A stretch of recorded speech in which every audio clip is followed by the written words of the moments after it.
Yes, oh, come on, shorty, let's go. Girl, I see you over there in the corner of the dance floor, and I know you're acting shy, looking at the corner of your eyes. So I pick my heart up off the floor, move my feet closer to yours, catch my breath and I say, I'm the one you're looking for. So come on, dance a little dance. Take my hand, darling, take a chance. You be my queen, I'll be your king. Show you everything that you've been missing, shorty. So come on, dance a little dance. Got me in a trance in just one glance. So don't wait no more, I'm me, I'm more. I'm the one you're looking for, shorty. Oh. Girl, I see you over there hesitating, deliberating. You keep me waiting on a sign, looking at the corner of your eyes. So I pick my feet up off.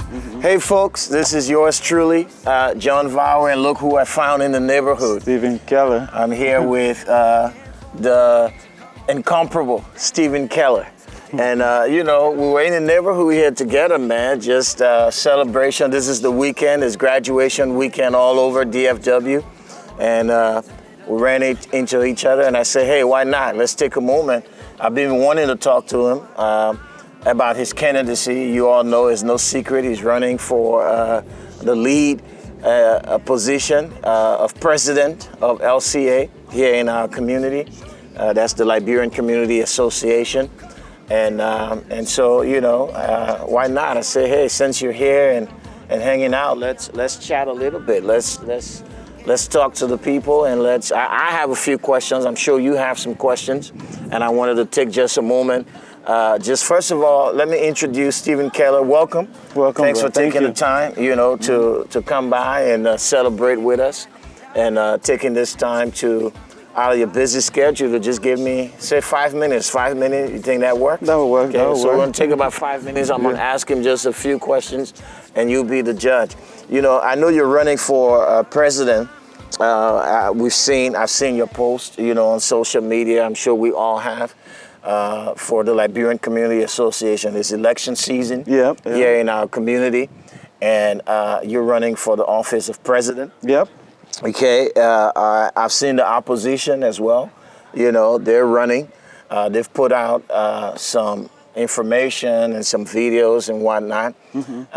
And I just wanted to ask you, you know, and bring you before our audience here and just ask why you, you know, and the reason is because I'm sure a lot of people are asking that question, you know, why should Stephen Keller be the next choice for president of the Liberian Community Association?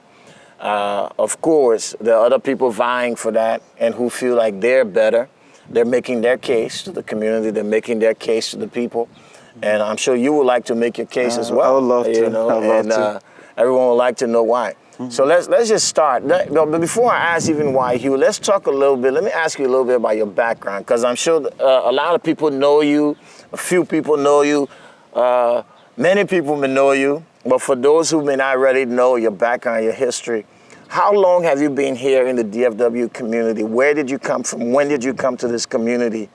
And how did you get involved? Well, so again, folks, thank you for giving me the opportunity, Mr. Vawar. But my name is Stephen Keller, as you all may know, or some of you may know. But I came to DFW in 2014 after I've obtained my master's in information technology.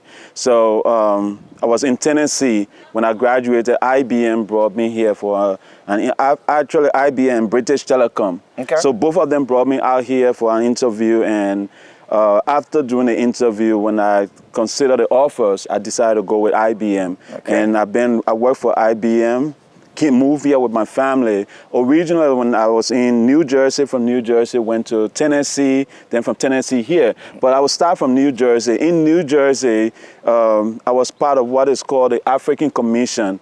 When you talk about service, community service, we thought about all the Africans in Newark, why not get together and serve our people? Because we had a Liberian Community Association, we had the Ivorian Community Association, but those organizations weren't talking to each other. Okay. So we wanted to bridge that gap to say, let's form something that will all come together. So that's where I started community service. So when we formed that group, we partnered with the city of Newark, and up to this day, one of the guys that we started with is one of the current president, and this organization is still being ran by people that we started with. Some of them moved on, and other people got elevated to the next level, you know. So clearly, and not to interrupt you there, so clearly you have background and experience in community service. This is not new to you. No, it's no, not it's new not. for you. Being in the Liberian community, and you know, that has some sort of association, okay, or you know, and you being a part of that and being instrumental in networking and bringing communities together is not new. No. But I also there's something I don't want us to miss. You talk about you were in Tennessee, you know, you had done your master's degree. Yeah. Okay. So Tennessee was after Newark. No, Newark started, then I moved to Tennessee. Then you moved to Tennessee. Yeah, so I wanted to start from Newark. And let's talk about what's your background, because skill set is important. I believe skill set is important. People need to know what kind of skills people bring to the table. You have a master's degree in what field of study? Information technology. Information technology. Information That's technology great. with concentration in software engineering. But then my undergraduate was in network and communication management. Great. So, Great.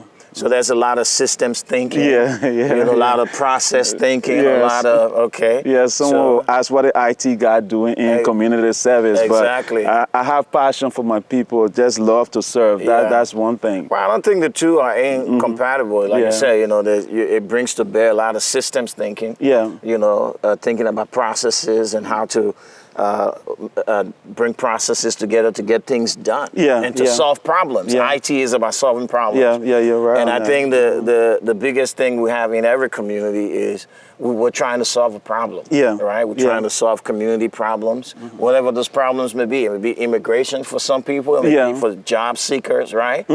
And so we need people who think in that way and in that sense. And it sounds to me like with your background and experience from Newark, Tennessee, you know, your studies, because the discipline is study with a master's degree, you know, in information technology, that skill set you bring to the table. But that's not all, is it? No, that's more. Let's talk a little bit more. Moving to Tennessee, when I enrolled in school, there was an African community, so from Nigeria, Sierra Leone, Guinea, Liberia, Cameroon. So we had all these students, and when I moved to Tennessee, based on my service in New Jersey, I was like, you know what, let me get away from community service and focus on my education. But this is something that people see in me. So actually a white student that was on campus, she was involved in the African community.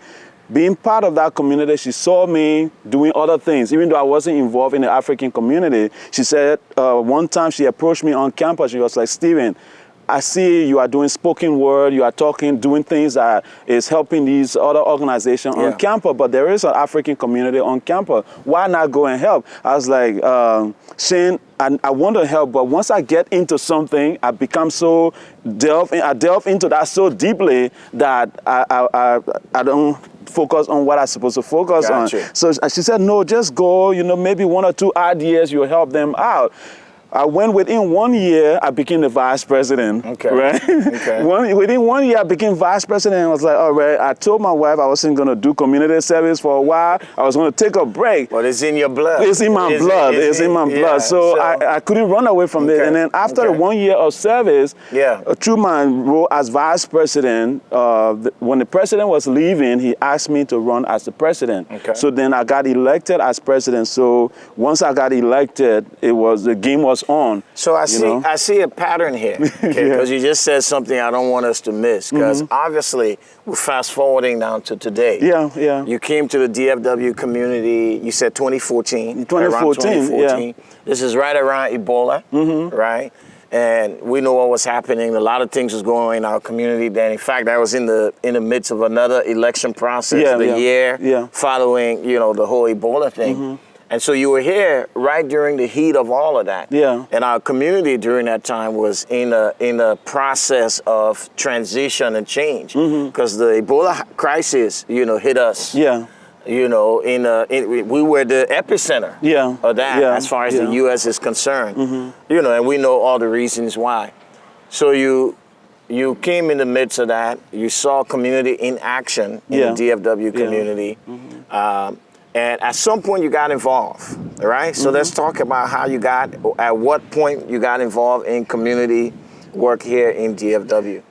All right. So when it comes to involvement, first let me just tell the story on how I got involved, right? So when I came to this community, I was reaching out to people. I was involved in dialogues, helping other communities, talking about what is called considering your education or business investment. You go to the children of today, some people have mentors, some of us have parents that are successful and they can give us advice, but not everybody have that. So I felt like as someone that have found my own way in America, I should share that knowledge with people. So I started going around talking to people outside of the community. So I decided to bring that knowledge to the community and couldn't find any platform to run it on. That's how I started my platform, Liberian Should Rise, to share that message to the community. And through that platform, when election came up, someone reached out and said, hey, you're doing all these things around the community, bringing people on your talk show, helping the community. Why not serve? Why not serve? And then and I told the person, oh no, I'm too busy right now. I want to focus on my platform because I just started. Then in that discussion, my pastor told me, hey, Stephen, you are discussing all these great ideas. If you don't get involved to implement your idea, who's going to implement it for you? Good. You understand? Yeah. So while driving home that evening, I decided to go and register to vote, to register to be a president for the community. When I submitted my application, I was late. The election commission had passed my name on to the two candidates that were in running, and they both reached out to me and asked me to be their vice president. And who were the two candidates? Daniel Dogba and Joseph Chia. Right. And you chose, obviously, Joseph. Yeah. Okay, why? Because I felt like he had some vision for the community, something that I could kind of agree with, right? Things that we both talk and actually interview both of them. And then based on that interview, I decided to go with Joseph. Joseph Chia was the better. He had a better vision for the community because I asked them basically what they wanted to do for the community. And both of them laid out their vision. So I chose Joseph's vision. And so you became Joseph's running mate. Okay. And obviously, we have some overhead right now. Obviously, we're outdoors. But you became Joseph running mate. You guys won. You guys won, and it's been what? 3 years. 3 years. Okay. Usually the terms are 2 years, but it's been 3 years. So tell us, as part, because now you've been part. You're an incumbent. You know, you've been part of community leadership. You guys have been leading us as a community.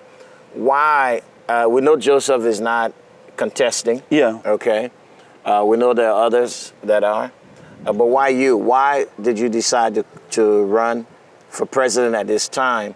And what strength are you running on as far as what you guys accomplished that you feel that you can further? Or, I mean, what is the rationale here? All right. Thank you. That's a beautiful question and tough one, too. So, as an administration, right, when we took over COVID hit. Right. So, we took money from the community coffers, $400, I believe, and we started helping family with children. We went to a few houses, driving around from Euless area to Dallas. I recall. When we look at it, after we came back to the drawing room, we said, this is not going to be sustainable. So let's look outside of the community. What other services is out there that we can leverage to bring to our people and still be more impactful? So then that's how we reach out to the food bank. Actually, Joseph did the connection, reach out to the food bank, and the food bank happily told us they will work with us if we could find a place to store the food. So that's how we started serving the community food. And one thing I'm hearing out there, people say that's not an achievement. But when you tell the mother that had children at home. It was a desperate time.